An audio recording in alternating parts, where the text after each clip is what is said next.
चुम्मा से भर के रानी झोला। अच्छा तनी बतिया के मीठी मीठी बोला। ए बोला ना। ओहो छोड़ो ना। दे तो चुम्मा से भर के रानी झोला ना तनी बतिया के मीठी मीठी बोला। ना हो संग में तो डोला। अच्छा दिल के टटोला संग में तो डोला ना दिल के टटोला।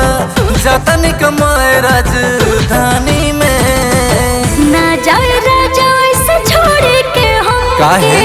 सूत चलो खरिहानी में। हाँ, ना जाए राजा ऐसे छोड़ के हम अच्छा सूत चलो खरिहानी में। चलो ना चलो ना चलो ना। अरे ना ना। Music by Rohit Swaraj.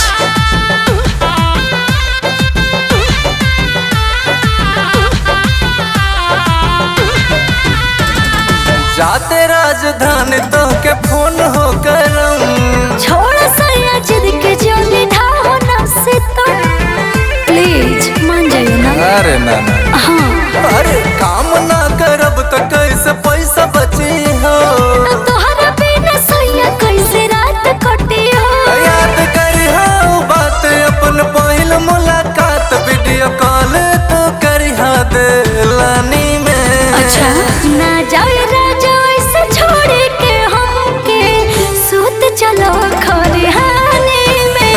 हाँ, ना जाए राजा ऐसे छोड़ के हमके अच्छा सूत चलो खरिहानी में। अरे अब मान जा। ना हो